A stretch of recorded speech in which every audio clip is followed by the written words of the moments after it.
Құрметті жоғары мәртебелі мемлекеттік хатшы Хиллари Клинтон ханым. Қадірлі қонақтар, ұстаздар және бүгінгі осы жиынға жиналған жастар. Бүгінгі тәуелсіз Қазақстан төрінде, жас Астанада және жасампаз оқу ордасы Гумилев атындағы Еуразия ұлттық университетінде келген игі қадамдарыңыз құтты болсын деуге рұқсат етіңіздер.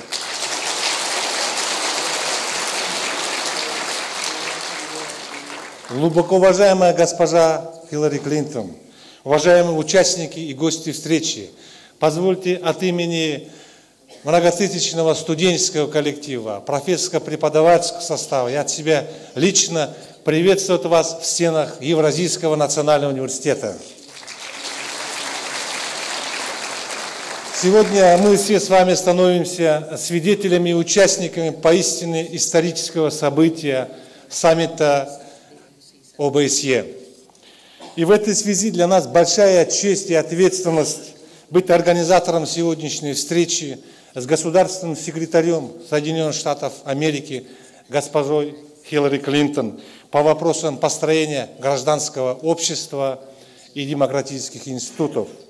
Поскольку именно молодежь и ее самая активная часть студенчества являются проводниками этой идеи. Поэтому на сегодняшней встрече с вами участвуют студенты, лидеры нашего университета, лидеры молодежных движений и клубов, в том числе и ваши земляки, госпожа Хиллари Клинтон, американские студенты, которые учатся в нашем университете и присутствуют в этом зале. Это Уильям Конвей и Джесси Фостер. Несмотря на большое расстояние между нашими государствами, мы чутко следим за вашей политической деятельностью. И среди наших студентов и преподавателей немало ваших истинных поклонников, для кого вы являетесь идеалом политического деятеля. Мы искренне убеждены, что для них и для всех нас ваш визит станет незабываемым и внесет весомый вклад в развитие интернационализации университетов и существенно укрепит сотрудничество между нашими странами.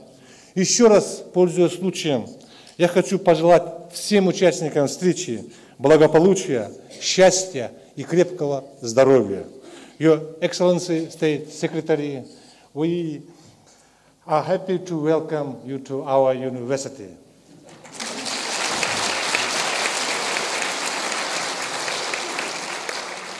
А теперь позвольте предоставить слово послу по особым поручениям Министерства иностранных дел Жарбуршиновой Мадине Бинешевне.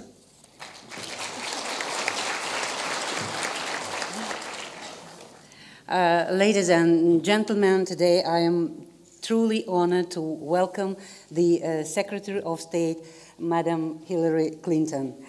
Madam, all of us present here today are grateful that despite the challenging schedule and the long flight, you were willing to have this meeting with representatives of the civil society and other organizations and students of the university. Now that Astana air is filled with the Helsinki spirit, it is especially important for the civil society to realize that they are an integral part of the OBSE process.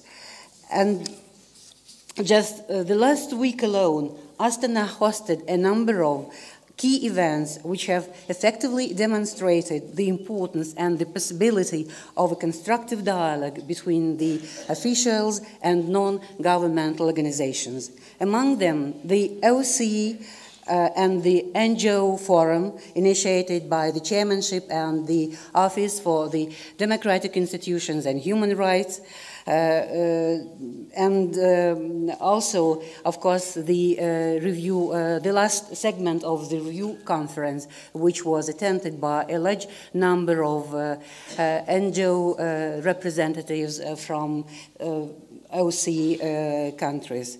And the Participation of the civil society at these events was highly remarkable, and not just because of the large number of the participants, but primarily due to the recommendations they introduced to the documents.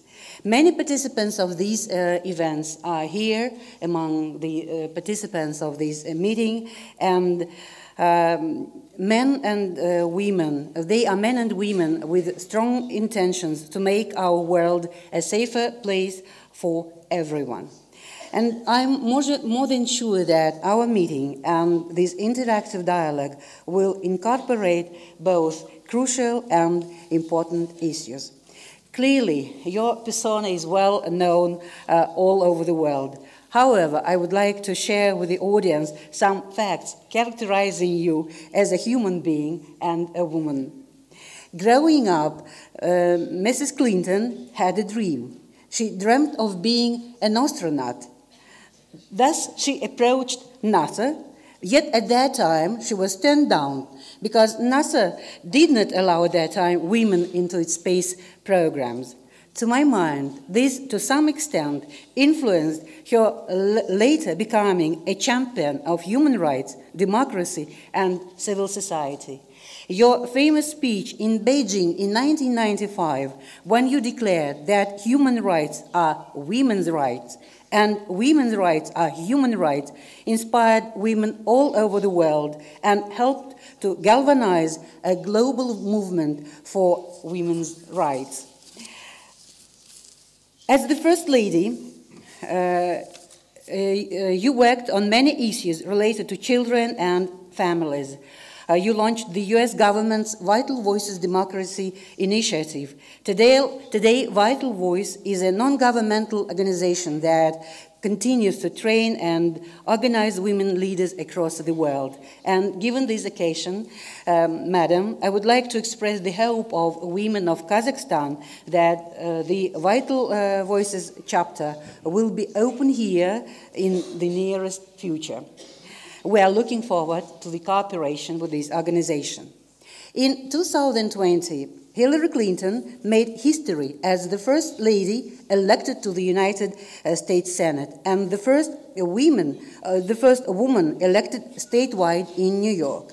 In the Senate, she served on the Armed Services Committee, the Health, Education, Labor and Pensions Committees, the Environment and Public Works Committee, the Budget Committee, and the Select Committee on Aging. She was also a commissioner on the Commission on Security and Cooperation in Europe. Hence, it is of no surprise that President Barack Obama invited Mrs. Clinton for the position of the Secretary of State, underlining that Mrs. Clinton is capable of successfully leading the US State Department and working on the realization of an ambitious foreign policy agenda jointly with the President. It is of great importance for our nation and our people that in this foreign policy agenda, Kazakhstan is positioned as a strategic partner. We have had the pleasure of welcoming you in Kazakhstan in 1997, and we're very honored to welcome you here today, just on the eve of the historic OBSEE summit.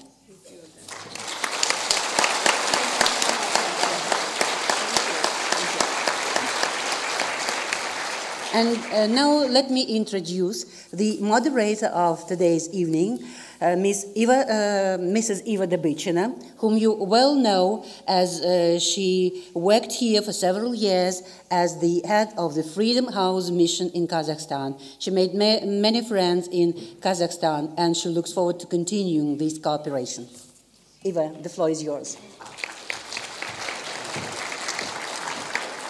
Good evening. Indeed, I made many friends in Kazakhstan, but this role of moderator will make me probably the most hated person at the end of the day in Kazakhstan. So, Your Excellencies, ladies and gentlemen, my dear colleagues and friends, it is a great honor and a privilege to give the floor to the US Secretary of State, Her Excellency Hillary Rodham Clinton. Thank you.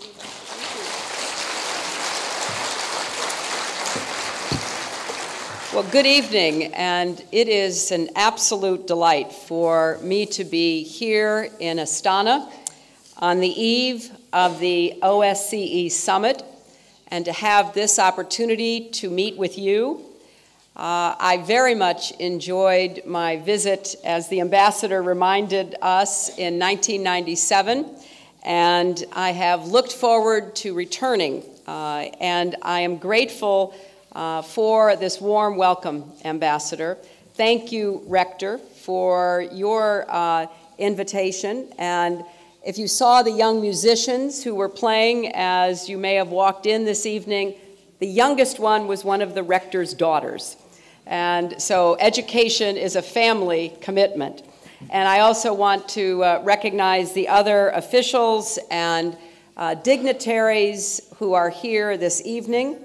And I'm very grateful that I have a chance to address so many strong activists for democracy, for human rights, for freedom, and for a better future, not only in Kazakhstan, but across Central Asia, Europe, and indeed the world. When Kazakhstan hosts the first summit of the Organization of Security and Cooperation in Europe ever held in Central Asia tomorrow, that will send a very strong message that the work of the OSCE and the Helsinki principles are not confined to one group of people or to one group of nations.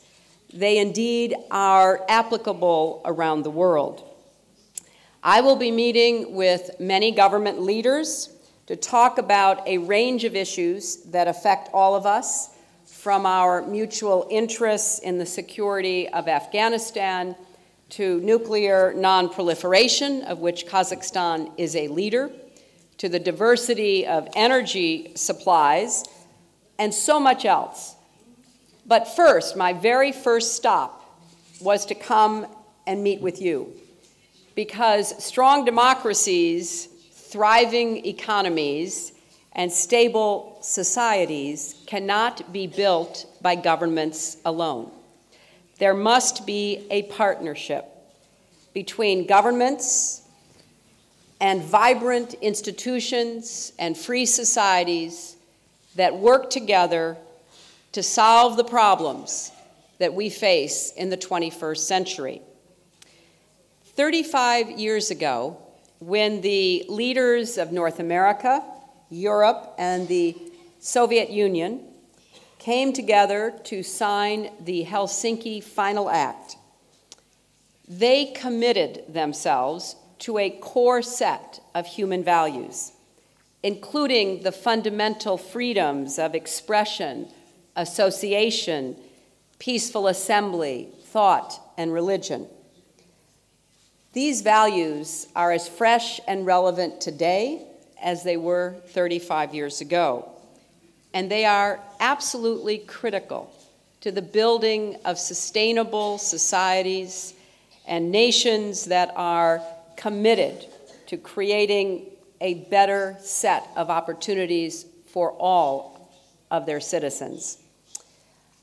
I know in this auditorium tonight there are many activists who represent many organizations that are making a difference in your societies and countries. I'd like to just mention a few of these groups because they are standing up for the core Helsinki principles.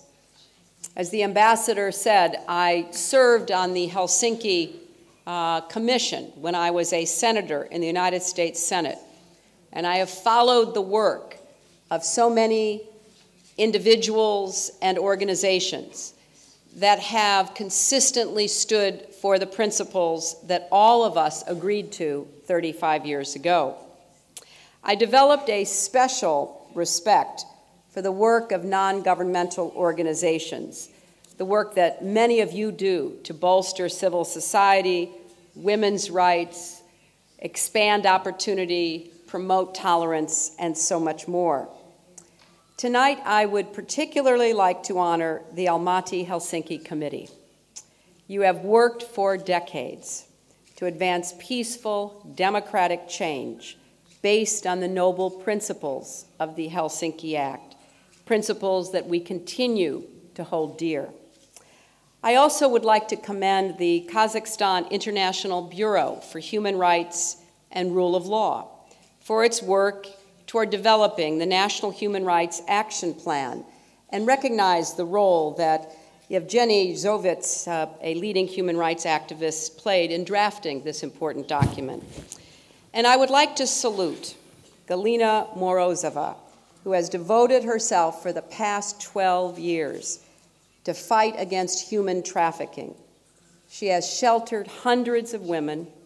She has made herself vulnerable because in the face of death threats, she has fought for tougher sentences for traffickers. And she has worked with the government, with law enforcement agencies to change their attitudes and to help them understand that human trafficking is the modern form of human slavery. There are so many people who have worked hand in hand to advance democracy and human rights. And I particularly was pleased to see some of the women who are on the front lines of change in Kazakhstan, some of whom I met in 1997, some of whom I have seen in other settings, but all of whom I greatly respect. But I also want to commend the government of Kazakhstan because this government has made more progress than any other in the region and has committed itself to continuing that progress. Civil society groups help hold governments accountable, but governments have to be responsive.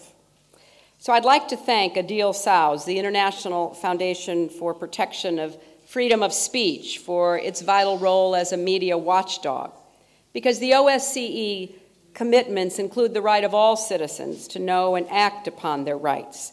And it takes both brave journalists and independent local monitors to fight violations of press freedom. I could go on because really so many of you could be acknowledged and thanked. But I want to hear from you. I want to hear about what you see as continuing challenges, what you see as the changes that you're seeking, and how we can better all work together. Many of you took part in the OSCE Parallel Civil Society Conference that ended yesterday, and you noted the systematic and persistent human rights problems in many post-Soviet states. We will certainly work with you and with the governments involved to try to address these problems. But I do think it's important to just take a step back for perspective. We have come a very long way in just 35 years. When you get to be my age, 35 years seems like a very short time. In 1975, the international community embraced a revolutionary idea that security among states was directly connected to the way that their citizens were treated within states. And in the decades since, we have seen time and again that countries need more than military and economic security if they are to achieve stability, prosperity, and progress. They need vibrant civil societies. President Obama and I understand this. I started my career at a non-governmental organization called the Children's Defense Fund. He began his as a community organizer in Chicago. We live in a country where civil society movements have been the engine of major social advance. Change is not easy anywhere. It wasn't easy in the history of the United States, and it is not easy anywhere else in the world. It takes persistence, and it takes a commitment by people, sometimes generation after generation. We found that in the struggle to abolish slavery, to establish civil rights, to empower women, to protect our environment. And we have watched civil society write history, from the fall of the Berlin Wall to the end of apartheid in South Africa to the spread of democracy. 35 years ago, when the Helsinki commitments were made, very few people predicted the end of the Soviet Union. And yet, 15 years later, it was no longer. So think about the work you are doing in the urgency of the moment, but also with the perspective of what it takes to create change. We now have so many organizations ready, willing, and able to help you. Foundations, universities, other non-governmental organizations. We now can communicate to understand what is happening in countries and societies far from our own. We can become global problem solvers. And that is what I hope we will determine to do going forward. And that we will bring governments into partnerships. One of your neighboring countries, Kyrgyzstan, has just undergone a dramatic change, culminating in a free parliamentary election. Now, the road ahead is hard, and I will be going there on Thursday to meet with the president and the people that are working with her. But that was a courageous moment that now must be built upon. No country can be fully free unless human rights defenders are given their rights. That means rights to counsel and trials. It means journalists who can bring their attackers to justice and prevent impunity. It means pollsters who can ask questions about public attitudes. It means that civil society groups are not harassed by the tax police, or that the rule of law is protected and respected even when everyone disagrees with a position that is taken by an activist. I really believe that we are at a particularly important moment in history. The 20th century ended totalitarianism, 2 bloody world wars, a Cold War. And now in the 21st century, we have to make good on the sacrifice of all those who came before us. And this is not just for activists, but for government leaders as well. Because if you want your country to grow, if you want your people to prosper, if you want all of your citizens to fulfill their own God-given potential, then governments must respect human rights. My country will continue to advocate for democratic government, civil society, free markets, and we will continue to do so in part by supporting education and exchange programs that empower civil society groups. And I hope at tomorrow's summit we will reconfirm our commitment to a community of freedom, security, and prosperity stretching from Vancouver to Vladivostok. Each government will finally be judged by how it lives up to the promises that it makes. Constitutions can be written with all kinds of promises, but they're not more than paper if those promises are not implemented. Laws can be passed, promising all kinds of protections, but they really are not worth much unless they are enforced. So governments hold so much of the future in their hands, but they are not the most powerful determinant. That is people themselves, and particularly the organizations that bring people together in civil society.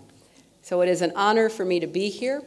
I look forward to hearing your questions and your comments, your ideas that you think would make our partnerships here in the OSCE and between my country and yours even more effective. And thank you for the work that you do every single day. Thank you very much.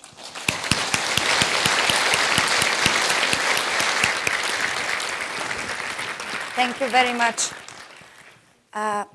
Ladies and gentlemen, before I open the floor for questions, and I will use the right to first question that I have as a moderator, I would like to tell you that we have around 45 minutes for questions, so I would like to ask you to keep your interventions as short as possible so that we have more time for people to ask questions or to make short interventions. I will be calling those of you who I know by name, and those who I don't, I will describe their appearance. So sorry if I miss a thing or two about your outfit, because it's really not visible from here. But let me use my right, or abuse my right, I don't know, as a moderator to ask the first question. And it will be about the OBSE, because we are here in Astana because of this organization. So in the 90s, OBSE was high on the list of US foreign policy priorities.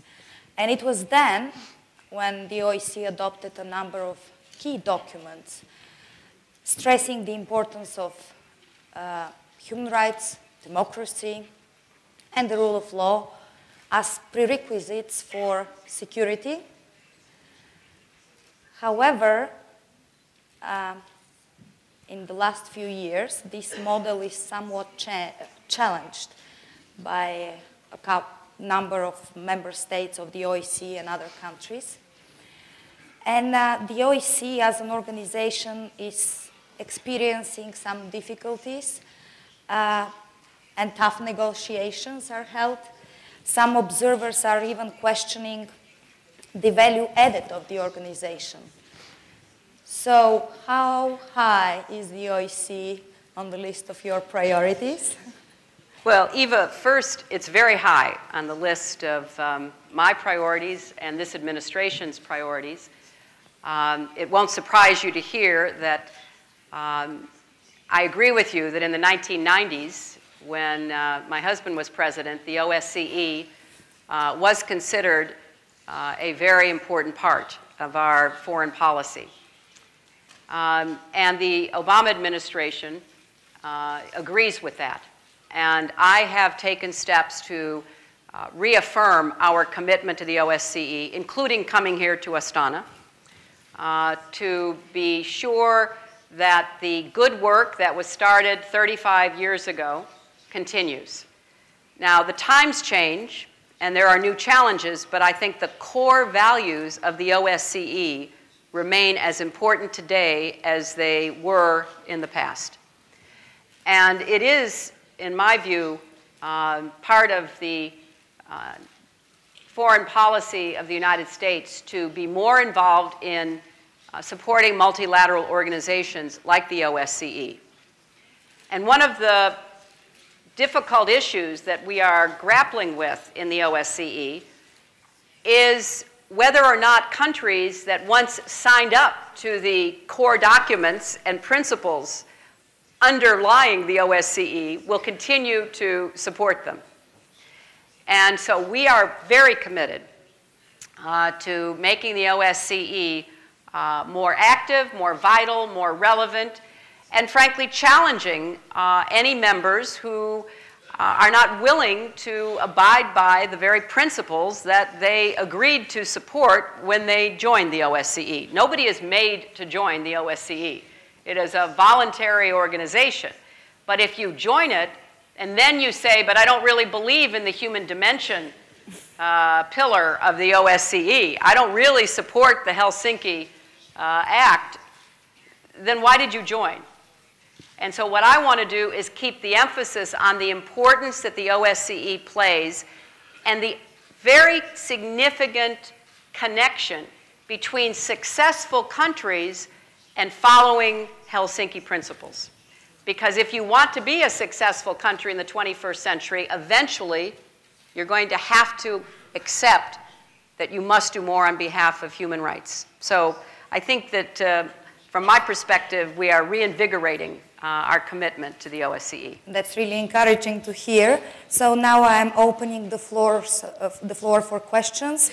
And because we are in an academic institution, I will give the first question to a student. So let me try to locate the students. Yes, that young lady there with white shirt, yeah.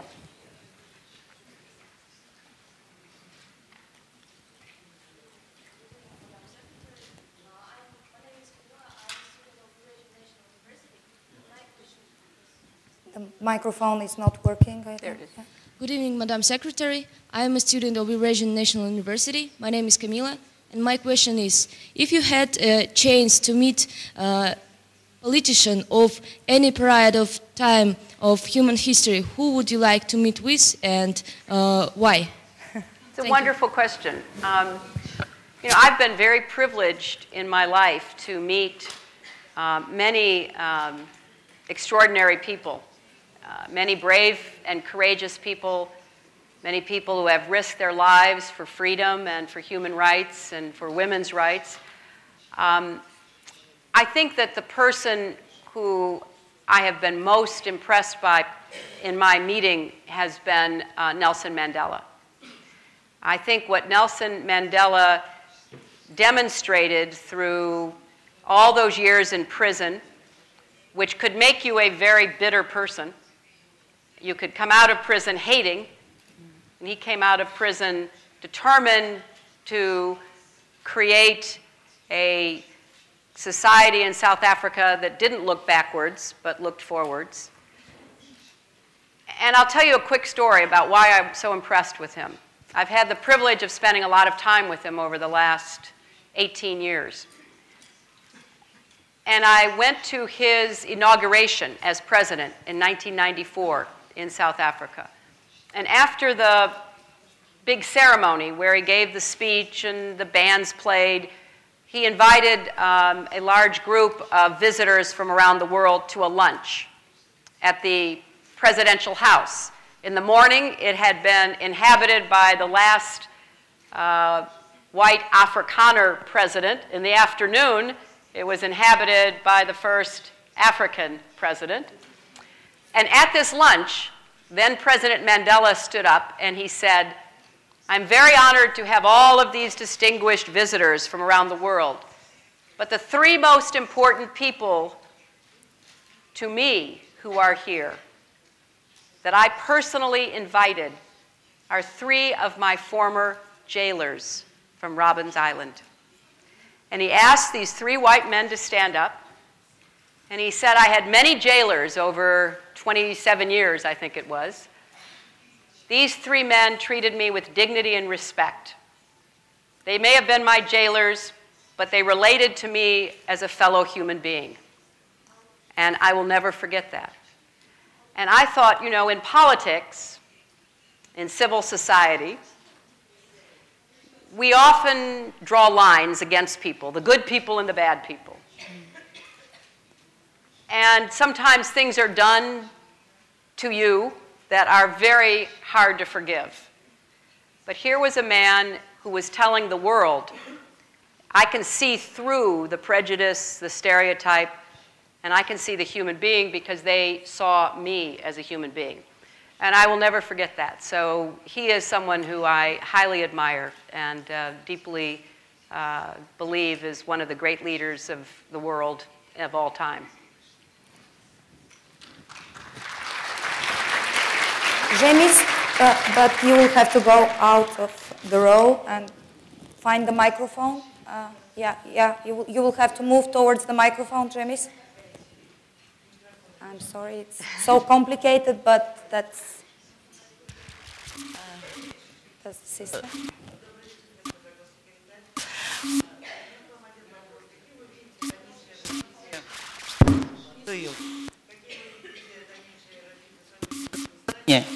Как считаете вообще?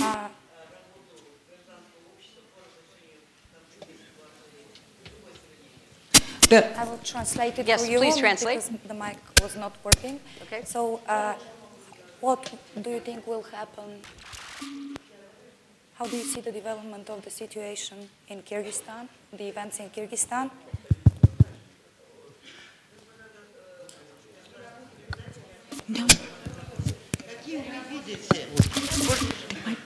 Каким вы видите дальнейшее развитие событий в Кыргызстане и считаете ли возможным участие гражданского общества в разрешении конфликтной ситуации? Madam Secretary, what do you think about the future of Kyrgyzstan, and what do you think and what kind of role the civil society of Kyrgyzstan can play in the future? Well, I will be going to Kyrgyzstan the day after tomorrow because I want to meet with not only the president but other leaders there, talk to civil society, and get my own firsthand impressions.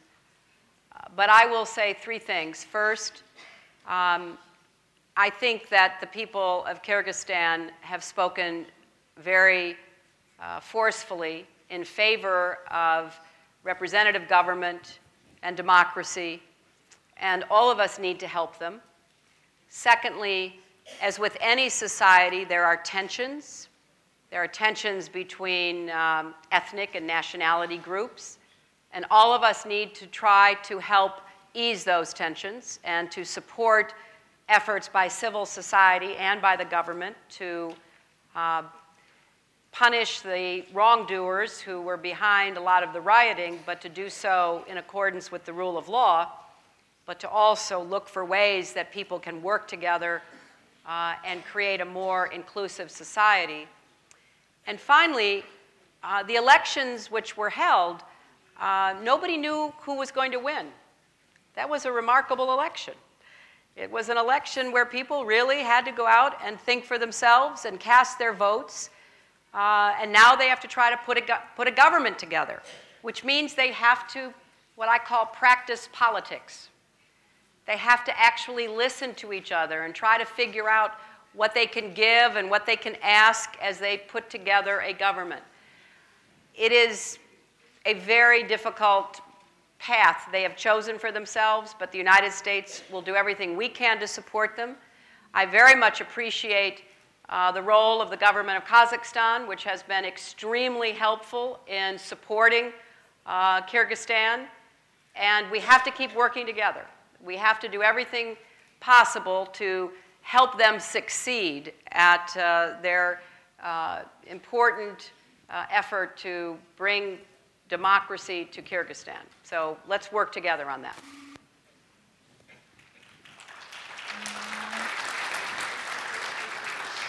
Trying to get some gender balance. So Anton, please. Thank you, Your Excellency.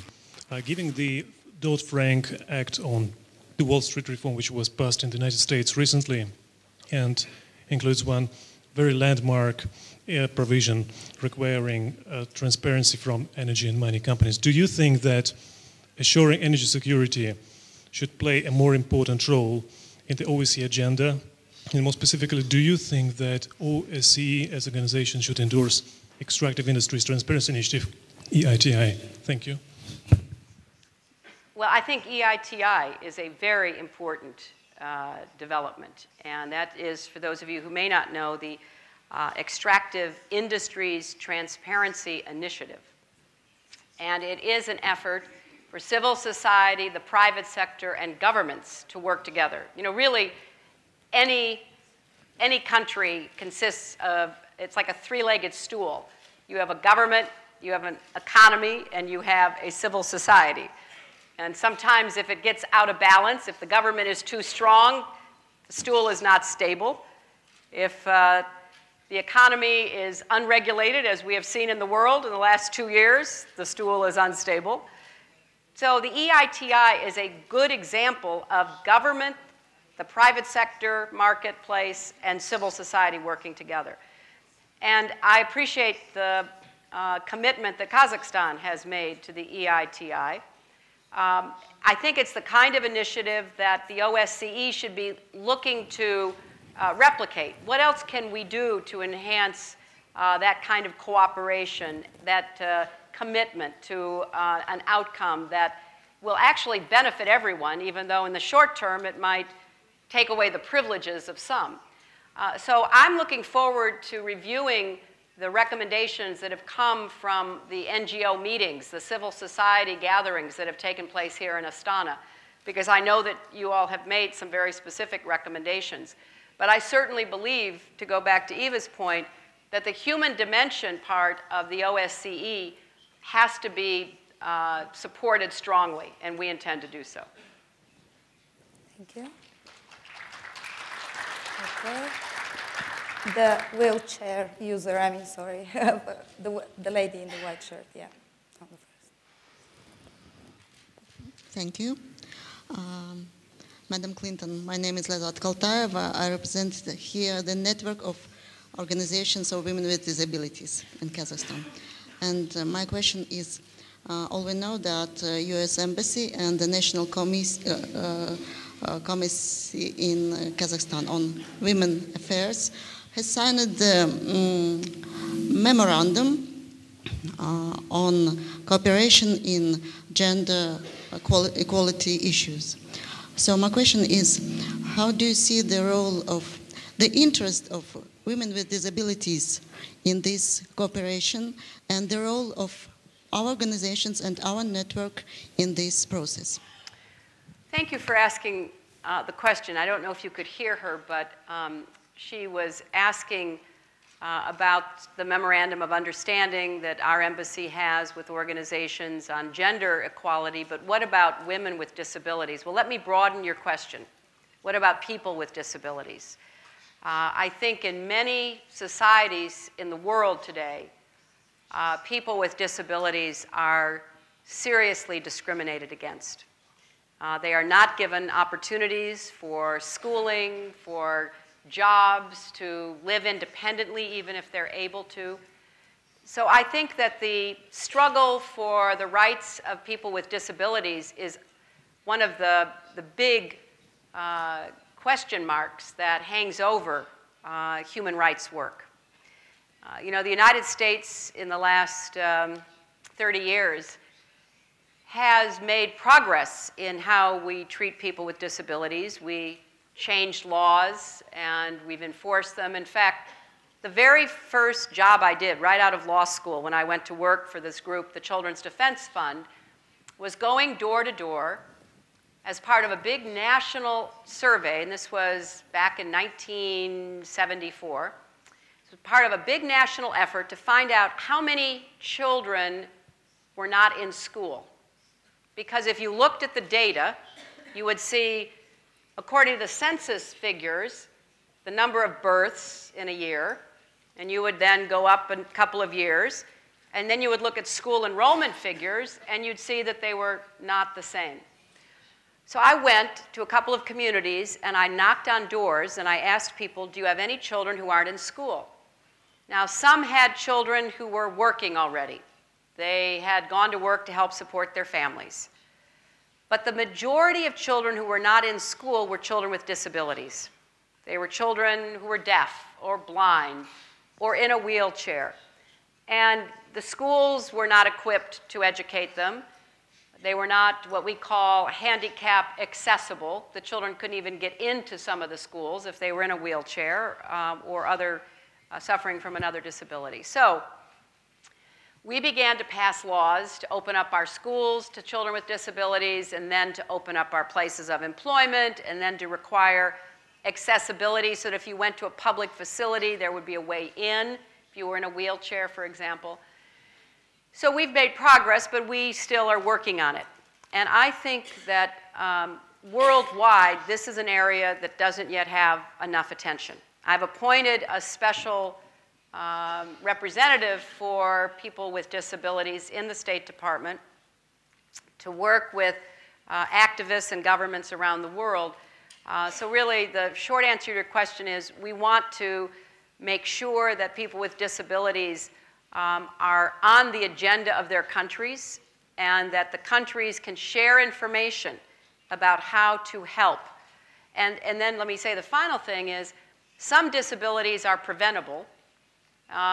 You know, polio, which we still have problems with in many parts of the world, and there was a slight epidemic of polio here in Central Asia, which Kazakhstan helped us address.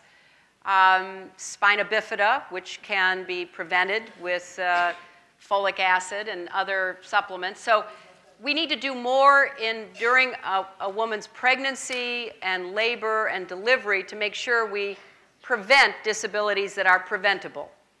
And then we have to work to make sure that people with disabilities, either because of a genetic issue or an accident or a disease, get a chance to live up to their own potential. We have blind judges, we have deaf doctors, we have people in our country who have overcome their disabilities, but we need to make sure every person with a disability gets the chance to do that.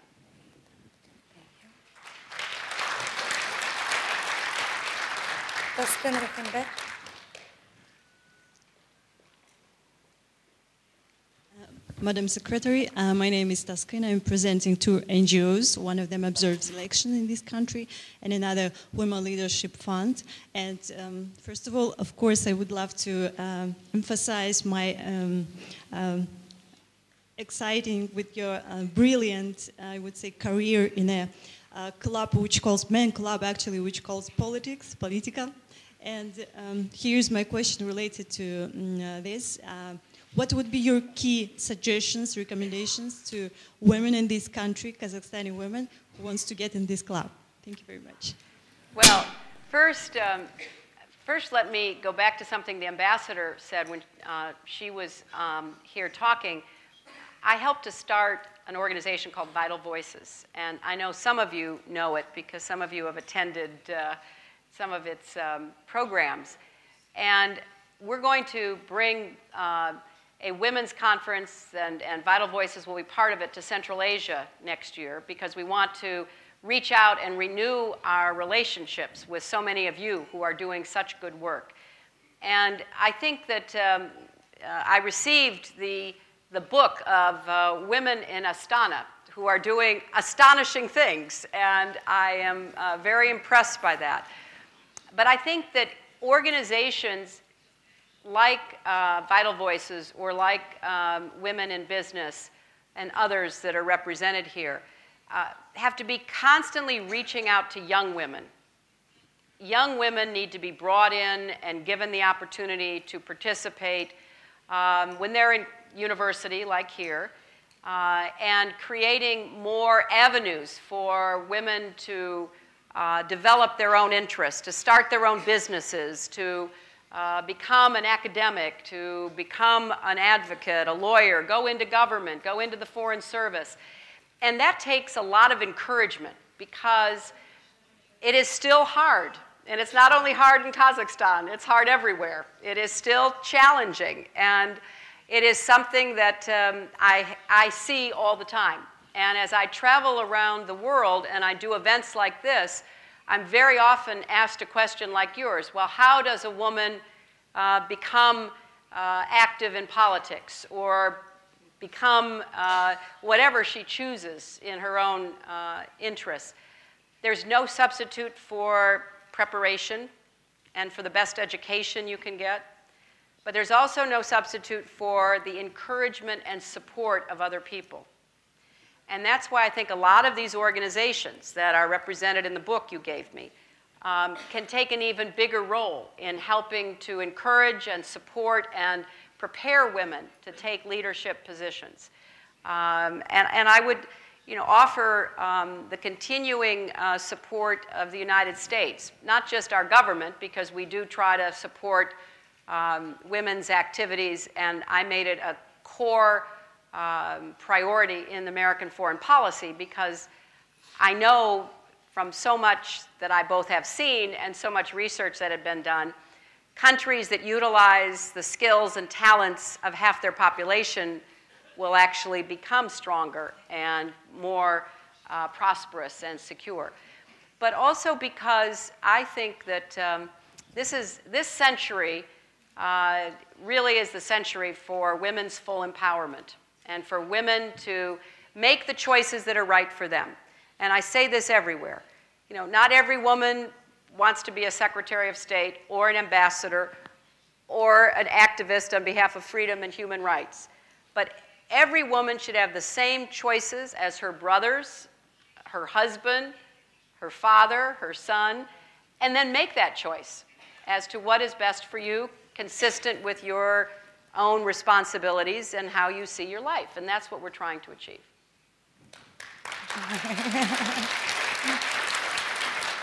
Because you mentioned the parallel conference and because the event is on empowerment of civil society in Central Asia, I see an organization that works in many countries in Central Asia, the Norwegian Helsinki Committee. So Lena, please. You will have to, yeah.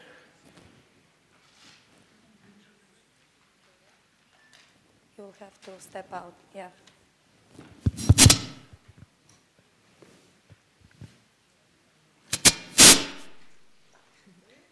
Is it working? Yeah. Madam Secretary, thank you for coming here and talking to us. Can you move it up? Yeah, it's hard to hear. Yeah. Yeah, there it goes. I'm from the Norwegian Helsinki Committee, one of several organizations which have been part of organizing the parallel civil society conference these last 2 days. And as we finished yesterday, some of our colleagues are struggling in prison, and many of them could not be present at our conference. The US administration is now 2 years into a re-engagement on Uzbekistan, and during this time, the human rights situation continues to deteriorate, and it's now actually 14 human rights defenders in prison. The parallel conference discussed their fate and the fate of political prisoners in Turkmenistan. Turkmenistan is in fact such a repressive country that no organization is able to find out how many political prisoners there are. When you go to Uzbekistan next week, would you be able to raise this question with the Uzbek government, that there is great international concern for our colleagues in prison? And what could you be able to do for our colleagues in Turkmenistan? Thank you. Well, thank you. Thank you for the work that you're doing. And of course I will raise that. I will raise it at the very highest levels of the government of Uzbekistan. And I think that this is an issue that we face everywhere around the world. It is deeply distressing to us because there should be the rule of law. There should be an inclusive society where different voices can be heard. And I raise it in every corner of the world with leaders where we believe it continues to be a problem. And I will certainly raise it in Uzbekistan. And although I will not be going to Turkmenistan on this trip, I will see the leaders, and as I have in the past, I will continue to raise that issue with them.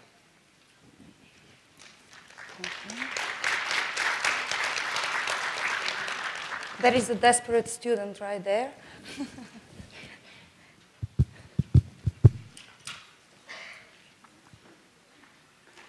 Good evening, Mrs. Clinton. My name is Damira. I'm a student of Eurasian National University, and I know you were a student, and as we know, you were the head of the students' government of Wellesley College. Can you recall some mostly interesting events, projects, and things which you did? It's really interesting for me because I'm a member of students' government. Good. I'm glad you are. And I appreciate your question. I met three other, where are the two young men and the young woman that I met earlier who are members of the student government? And I'm a very big believer that if you care about government, politics, if you want to be active, starting by being involved in the student government teaches you some good lessons. When I was president of the Wellesley College student government many years ago, it was during the height of the Vietnam War, and there was a lot of protests in college campuses in my country. And as the president of the college government, I had to deal with a lot of issues that I never would have dealt with if I had not been in that position. And I think that you know, it's not for everyone. Some people have other interests. They're not concerned about it.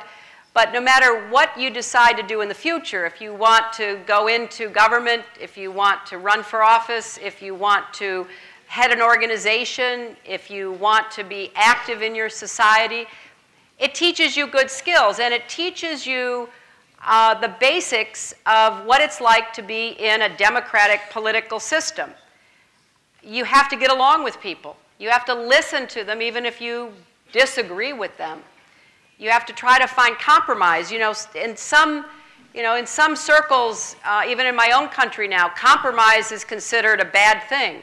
But in fact, compromise is often the only way to resolve any issue peacefully. You give a little bit, the other person gives a little bit, and then you try to move forward and you make incremental progress. So I learned a lot being in student government, and I'm glad to hear you are in student government, and I hope that it proves to be an interesting experience with a lot of useful lessons for you. Yes, you, sir. In the middle, yes, yes. Just you will have to... Yeah, you are. Why don't you come around the front? The gentleman. It's too hard. Just come around the front. And yeah, that's fine. You have to come with my... Yeah. Thank you. Your Excellencies, I represent Internet Association of Kazakhstan. So we've discussed a lot what kind of question just I can to ask from you from favorite music tools or till your favorite internet websites. So, but however, we agreed that for us, what you can suggest for us, for internet owners, where is the balance between freedom of expression and responsibility for information, what we are providing in internet? Because it's our business and we have to understand, is it legal or it's illegal information? So what is the balance? Well, that's a really good question. Obviously, I'm thinking about that a lot these days. I'm a big believer in internet freedom. I gave a speech about it at the beginning of this year because if you think about freedom of expression, in my own country, in our Constitution, we protect freedom of expression, but freedom of expression used to be person to person, newspapers that were distributed maybe to 10 or 20,000 people, and that was a lot. And today, you have the vehicle of the internet where you can say anything about anyone, and it can be all around the world. And people don't have a chance to respond. They don't say, you're taking that out of context, that's inaccurate, that's not true. You just are at the mercy of whoever puts the information in and whoever takes it out. So we know that this is a difficult line to draw. And I respect the seriousness of your question. And I think it is always better to err on the side of more expression, more information, and then try to counter it with other information and make it clear what the context is. But it's also true that some information is very hurtful. We've had cases in my country where teenagers went on the internet and said terrible things about other teenagers, totally lies, made up. And it was so distressing it was usually girls or boys. Sometimes it was about their behavior or their character. Sometimes it was true, like, to say that a young boy was gay. But that was a private matter. But they put it on the internet. And these young people have killed themselves. I mean, we've had a number of young people killing themselves because they felt so embarrassed, so humiliated, because anything can be put on the internet. So it's a question we're all going to have to deal with going forward, because it's a wonderful means of communication. I mean, you can sit here in Astana and have a conversation with somebody in New York. And you can, punch a button or move your mouse and get information about anything that you're interested in. So it's a great gift to human knowledge and communication. But just as we found in the past, where what you said could be harmful, we have to come up with the right kind of framework. But we also have to be very careful that governments don't overreact. Governments who say, well, now it's even worse if you say something bad about us because it's not just talking to a small group in an auditorium, you can tell everybody in the country, so we're going to have to throw you in jail. You know, a lot of governments are throwing bloggers in jail because they get on the internet and they say, you know, our leaders are corrupt, or our leaders are dishonest, or our leaders did this, that, or the other thing, and for expressing that opinion, they go to jail. So that's an overreaction, and we cannot permit that. So somewhere we've got to support and protect freedom of expression, whether it's from an individual or from a journalist, but there also has to be some rules or some sense of responsibility that has to be inculcated. So that's what we're all struggling with, because this is a new phenomenon. I mean, this is something that, you know, 10 years ago we didn't deal with even. So I think your question's a very important one, and human rights activists as well as governments are going to have to come together to understand how best to deal with this.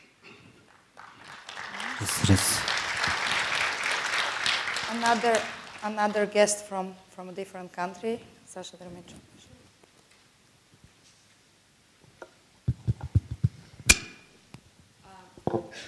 My name is Alexandra Delemenchuk, and I represent NGO Multinational Georgia, which works for minorities and migrants protection in Georgia.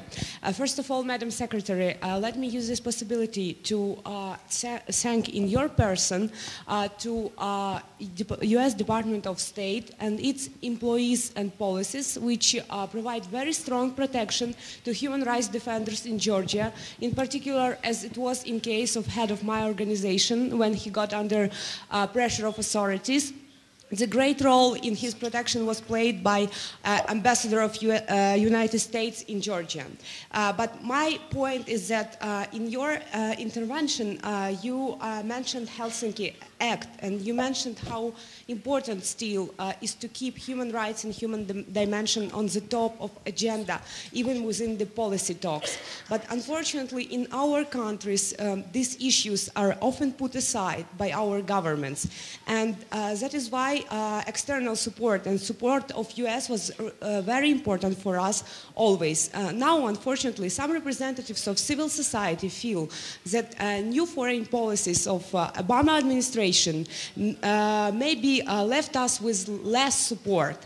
But returning to your statement today, we still very much hope that US will still advocate for us and will support the ideals of human rights priority in our developing countries. Thank you very much, Madam Secretary. Thank you very much. And let me reassure you that we are absolutely committed to supporting human rights.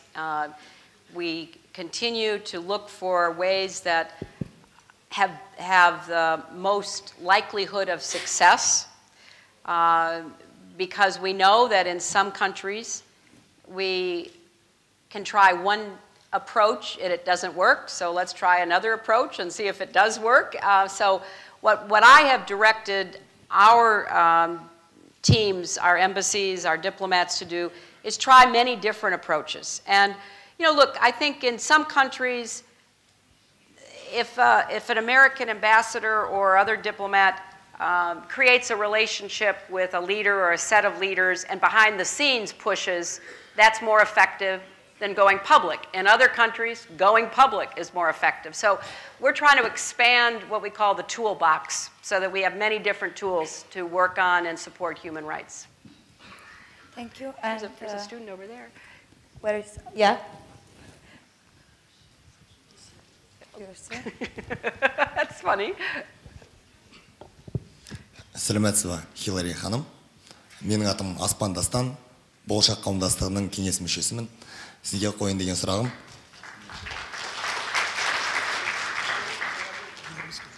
Okay, my name is Dustin Aspen. I'm a graduate of Rochester Institute of Technology.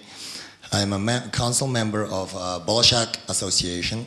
And I have a question. For example, I am a native Kazakh and I speak Kazakh language. And here in this community, when the discussion started, everybody starts speaking Russian and English. Even though it's Kazakhstan, and here we have a law of protecting our native language.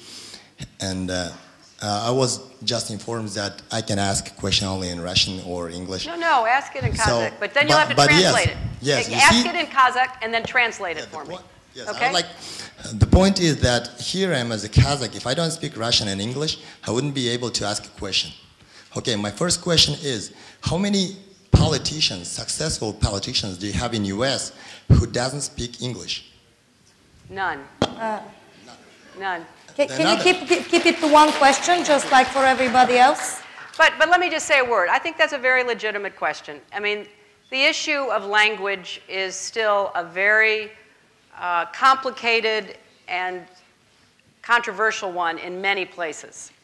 And it is, in my country, for example, we have many different languages. I think when I was senator from New York, I think in the New York City schools, there were something like 170 different languages and dialects.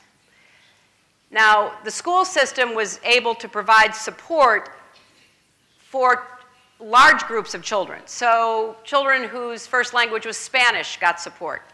Children whose first language was Chinese got support. But if you had a language that there were not many people who understood it or spoke it, it was very difficult. So our emphasis has always been in the United States to respect your native language, but to encourage and educate everyone to learn English so that we have a common language. And we try to accommodate people like, again, I'll use an example from New York. We might have ballots written in both English and Spanish, where we have a lot of older people who came to the United States from Latin America. They have not yet been able to learn English. Or in what we call Chinatown or Koreatown, where we have large groups of people who speak Chinese or Korean.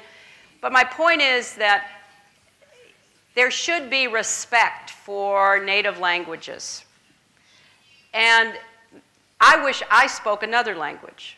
I only speak one language. And I feel very disadvantaged in the modern world because I only speak one language. So I think that you're lucky you speak and understand 3 languages. And I think it's important to respect other languages, but also to have a common language. So I understand the personal feeling behind your question, and I hope that maybe you can become a professor of the Kazakh language and keep it alive and vital for the future, and look for ways that people can communicate with each other. Thank you. Jamila?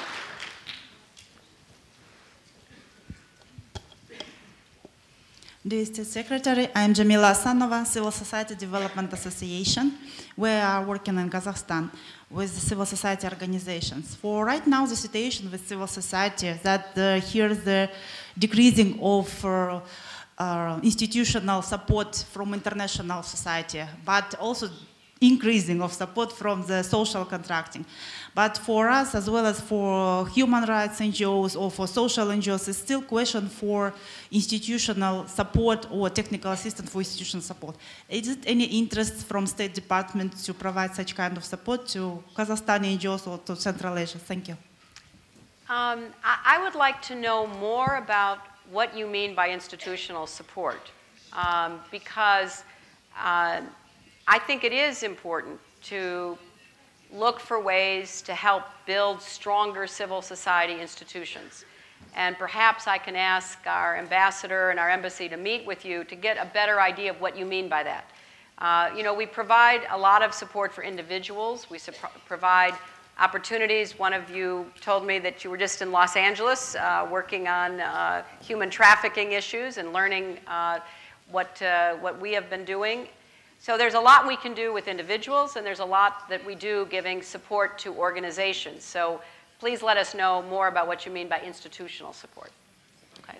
And as I said, I will be the most hated person in this room because there's almost 600 people wanting to ask questions. Let's take some more. We'll take maybe 5 more, Eva. Okay. 5 more. Okay, 5 more questions.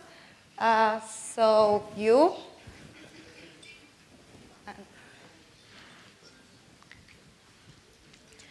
Good morning, Madam Secretary. My name is Aliya Yasinova, and I am a representative of Future Leader Exchange Alumni Association. I spent a year in America the previous year, And as you already mentioned in your conference, American government is going to support exchange between our countries. But as I have experienced, both your country and my country, they have low level of cultural understanding. And what is your perspective on that issue? Thank you very much. Well, I think that it's often the experience when a student comes to the United States to find that many Americans don't know much about Kazakhstan, for example, don't know much about Central Asia. And, you know, part of the importance of your coming is that now many more people know about Kazakhstan than did before you came, because you were able to educate people. And I think that the United States has such a diverse population, and we kind of take it for granted that, you know, people basically live the way we live, because most Americans don't have that experience outside of a pretty, you know, small number comparatively who have traveled to places like Kazakhstan. So one of the things that I did as First Lady, and when I came here in 1997, I would go on a trip, and we would, of course, bring United States journalists with us so that there would be some coverage. So maybe people would say, oh, she's in Kazakhstan. Where's that? Let me find out more about that country. And then when I got back, I would, you know, kind of do a presentation and invite people to the White House or some other setting to talk about the places that I'd been, because I'm well aware of the fact that even when I was growing up, I never went to foreign countries until I was an adult. I never had that experience. So for many Americans, it's a real opportunity. You may be coming to my country to experience the United States, but the people you come into contact with, you're like an ambassador for Kazakhstan. And we think that's a good cooperative relationship. That's why we want to do more of that and try to enhance the awareness on both sides, learn more about America and have more Americans learn about other countries.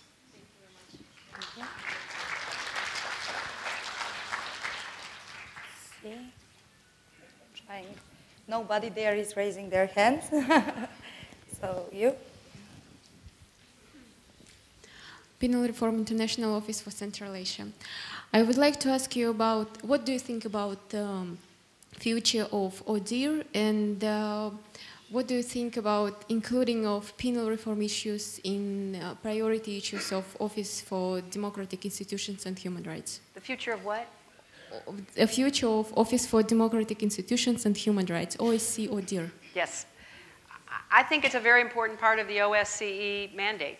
I think we need to do more to expand support for democracy and institutions in civil society working on behalf of democracy, and create more opportunities so that governmental leaders will meet with and hear the views of civil society members, including those working on behalf of democracy within the OSCE framework. Really, you know, when the Helsinki principles were adopted 35 years ago, it was democratic countries and non-democratic countries who adopted them together. And I think it was one of the most important human rights documents ever adopted. And it gave a lot of hope to people inside the former Soviet Union that change could happen and that people outside cared about what was going on in their situations. And I think now we need to send a similar message that yes, Soviet Union no longer exists. We have many new countries at different levels of democratic development, and we need to keep working to support the democratic institutions in those countries and to support the democratic defenders and activists as well. And that should be part of what OSCE stands for. Okay. Gentleman there. Your Excellency, let me welcome you once more to Astana, to Kazakhstan. My name is Sayasat Nurbek. I'm president of Bolshak program, the company that administers the Bolshak program. In one of the mainstream newspapers today, an article was published quoting the address of Ambassador Hoagland to our State Secretary. And I quote, "The real international story of Kazakhstan will not be the official conclusions of public meetings. The real story of Kazakhstan will be that Kazakhstan is a modern, confident state which respects the freedom of assembly and freedom of speech." So does that reflect your official position? Can we confirm, as of today, for the time being, that Kazakhstan is a modern, confident state which is open and democratic? Thank you. Well, I think Kazakhstan has made remarkable progress. And I think certainly in the economic sphere, it has grown and developed at a very fast and steady pace, even through the economic slowdown that the world has experienced. I think that Kazakhstan has set goals for itself and has been meeting those goals. And I think that being willing to be the chairman in office for the OSCE and hold this summit was a very important commitment by the government of Kazakhstan. But I know that there is still much more work to be done. I know that there are many issues that are not yet satisfying the people about what should be done in the human rights regime, in the democracy development. So I think it has to be a balanced picture. There's a positive story to tell in the fact that all of you are here. I go to many countries where this would not have been permitted, to be honest. The fact that you all are here, that you've been here for a couple of days, that you've had the meetings that you've had, that the government is committed to the OSCE, I think that's all a very positive story. Yet every country can do better. Kazakhstan may be further along than the countries in this region, but if you compare where I know Kazakhstan wants to be in 10 or 20 years, there's a long road ahead. But let's be proud of the positive success. Let's be fair about the criticism. And let's encourage the changes that will benefit the people of Kazakhstan in terms of democracy and human rights. So I think it's important not to be either too optimistic or too pessimistic. I think you have to strike the right balance. And I'm certainly supportive of the steps that have been taken, and I'm also more than willing to raise issues like the human rights defenders and others who work in this society to make sure that they can play a productive role in the new Kazakhstan. So let's look at it from a balanced perspective and try to be positive where we can be positive and be constructive about what changes are needed where they are needed.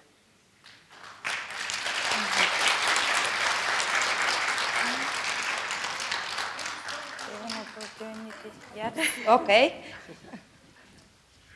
And there are a couple of hands way back there too. Спасибо, то я думала, не дождусь. Yes. Добрый вечер, госпожа Клинтон. Good evening, Граждане Madam Secretary. всего мира еще недавно с большим восторгом, уважением восприняли тот факт, когда ваш муж Билл Клинтон отправился сам выручать американских журналистов в Северную Корею.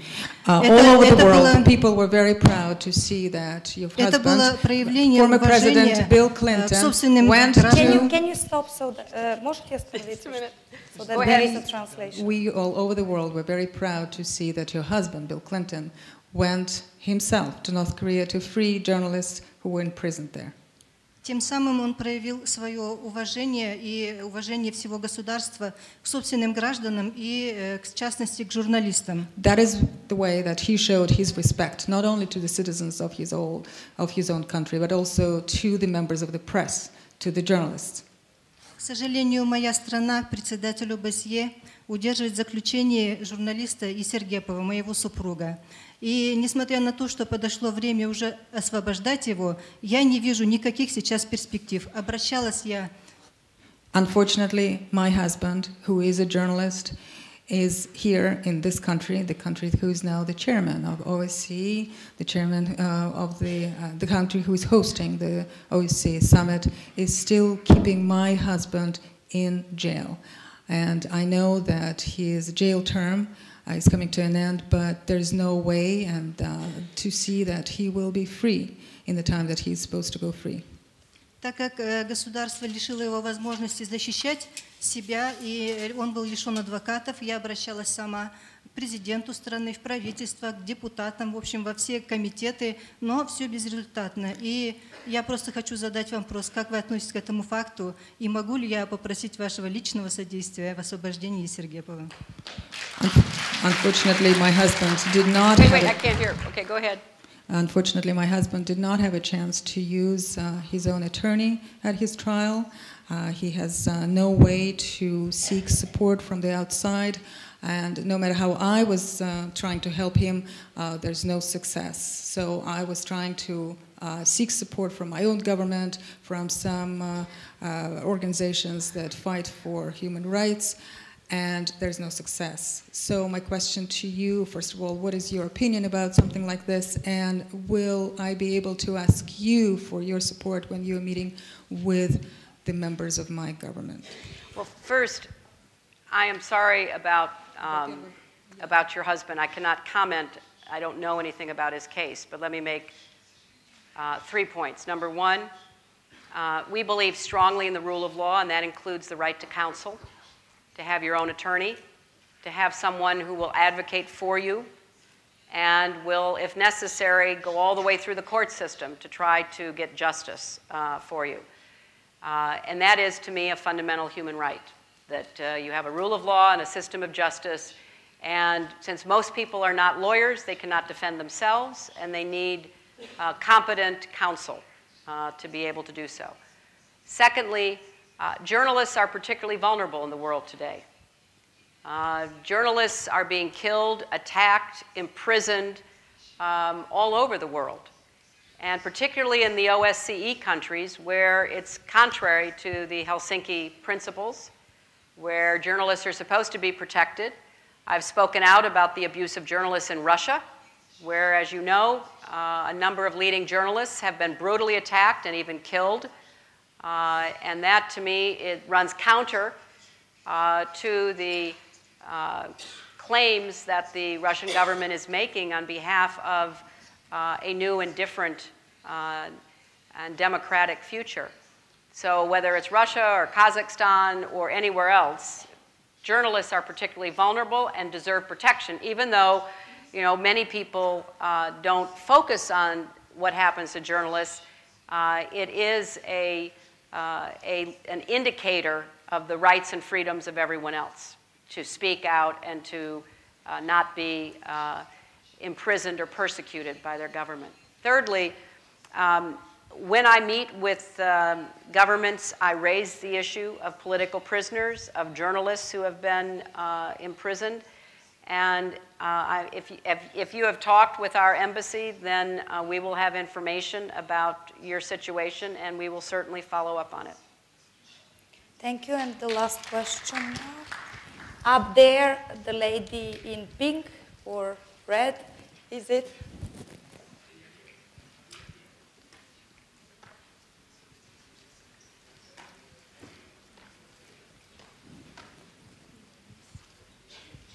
Спасибо, что наконец-то предоставили слово журналистам. Thank you very much. For now, a journalist has an opportunity to ask question. Седьмой канал, Аксаули Альжан. Недавно только были опубликована переписка Госдепартамента США со своими посольствами. И будете ли вы поднимать вопрос, затрагивать вопрос на предстоящих встречах с руководителями стран? Just recently, we knew of the publication by WikiLeaks of some of the correspondence by the U.S. embassies with the representatives of their governments. Will you raise this question during your meetings here in Astana with other government leaders and with members of other countries about this? Возможно, о некоторых из них уже были затронуты вот как раз в этой переписке. I know that some of the questions that probably you'll be discussing during your meetings in Astana were already covered by the WikiLeaks correspondence and publications. Well, I, of course, have been reaching out to governments and leaders around the world over the last week. I will continue to do so. As I said before I left Washington yesterday, we consider it regrettable that information that was meant to be confidential has been made public. And I particularly worry about the human rights activists, the religious leaders, the critics of governments who speak to members of our embassy about abuses in their own country, whose name may either be in a reporting cable or who may be identifiable because of the description of the person. So I believe that this was a very irresponsible, thoughtless act that put at risk the lives of innocent people all over the world without much regard for those who are most vulnerable, including journalists. I also think that it's important always to maintain a level of candor in discussions. It's not only true for governments, it's true for journalists, it's true for academics, it's true for doctors and lawyers and business people. Everyone has a right to depend to some extent on confidential communication. And that, of course, has been breached in this incident. But I think that the foreign policy of the United States is very clear.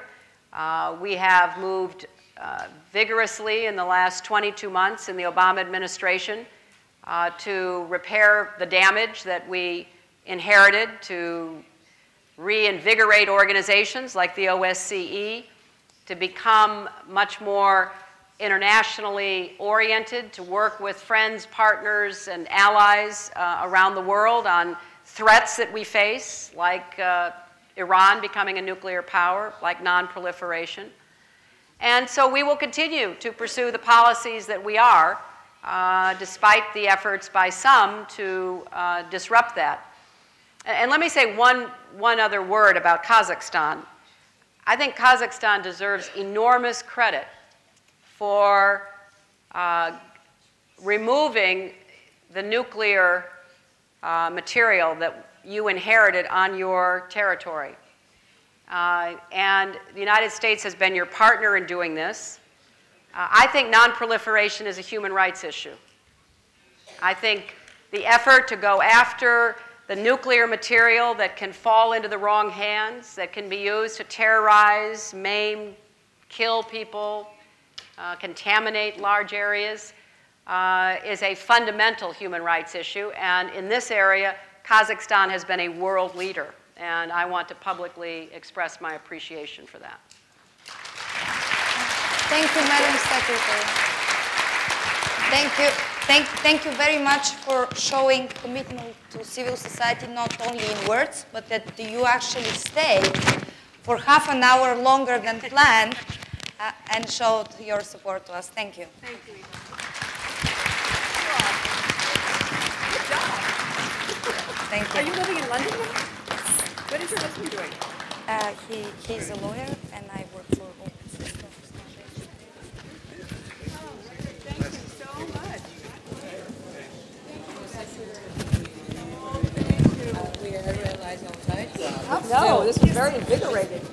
You don't look like it. This was very exciting to have this opportunity. Thank you for being here. Thank you. Thank you. Hi, how are you? Nice to see you. Oh, well, I enjoyed my